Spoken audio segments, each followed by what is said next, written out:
हिंसक प्रदर्शन को लेकर ईरान ने संयुक्त राष्ट्र सुरक्षा परिषद को एक पत्र लिखा है और ईरान ने हिंसक प्रदर्शन को लेकर अमेरिका को जिम्मेदार ठहराया है। ईरान ने कहा कि शांतिपूर्ण विरोध प्रदर्शनों को हिंसक, विध्वंसक कृत्यों और व्यापक तोड़फोड़ में बदलने के लिए अमेरिका जिम्मेदार है। जो कुछ ईरान में हो रहा है उसके पीछे अमेरिका जिम्मेदार है। साथ ही ईरान ने अमेरिका पर अंतर्राष्ट्रीय कानून के उल्लंघन का भी आरोप लगाया है। तो यह बड़ी खबर आपको बता रहे हैं। ये खामनेई की तरफ से कहा गया और संयुक्त राष्ट्र सुरक्षा परिषद को पत्र लिखा है।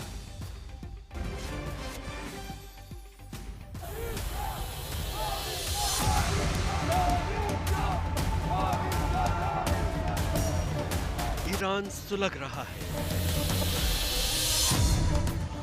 कोहराम है, आक्रोश है, गुस्सा है, जनता उबल पड़ी है।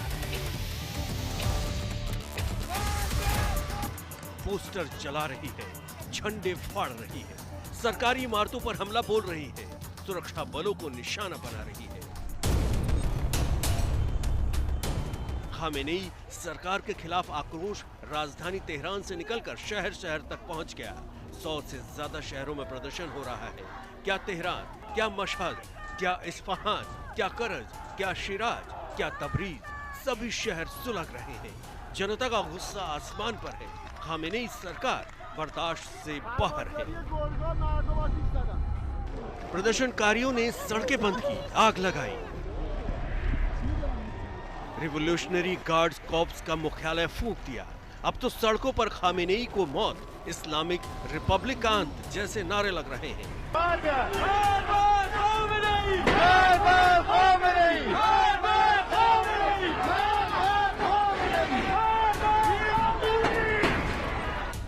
प्रदर्शनकारी क्राउन प्रिंस रिजा पहलवी के समर्थन में नारे लगा रहे हैं। यह आखिरी लड़ाई है, शाह पहलवी लौटेंगे। ईरान में महंगाई के खिलाफ 12 दिनों से चल रहे प्रदर्शन ने आंदोलन का रूप ले लिया है। अमेरिकी ह्यूमन राइट एजेंसी के मुताबिक प्रदर्शनों के दौरान हुई हिंसा से अब तक 45 लोग मारे गए। करीब 3000 लोगों को हिरासत में लिया गया है। राष्ट्रपति ट्रंप ने प्रदर्शनकारियों के खिलाफ किसी भी एक्शन पर ईरान की खामेनेई सरकार को चेताया है। ट्रंप ने कहा है कि अगर कोई कार्रवाई हुई तो गंभीर नतीजे भुगतने होंगे।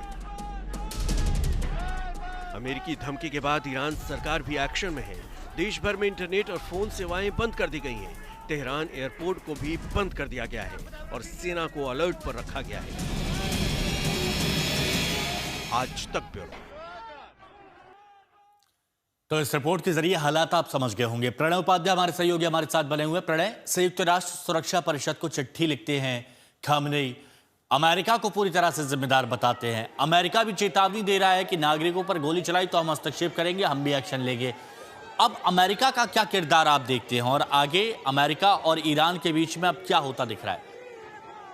देखिए, जिस तरीके से विरोध प्रदर्शनों का सिलसिला ईरान के अंदर शुरू हुआ है और जिस तेजी से फैल रहा है, इसे ऑर्गेनिक या स्वतः स्फूर्त तो कतई नहीं कहा जा सकता। ये शुरू जरूर हुआ होगा, लेकिन उसके बाद इस आग के अंदर घी डालने का काम अमेरिका की तरफ से भी हुआ है। और जिस तरीके के बयान राष्ट्रपति डोनाल्ड ट्रंप की तरफ से आए हैं, अमेरिका इस तरीके के सत्ता परिवर्तन के खेल खेलता रहा है, इससे भी कोई इनकार नहीं कर सकता है।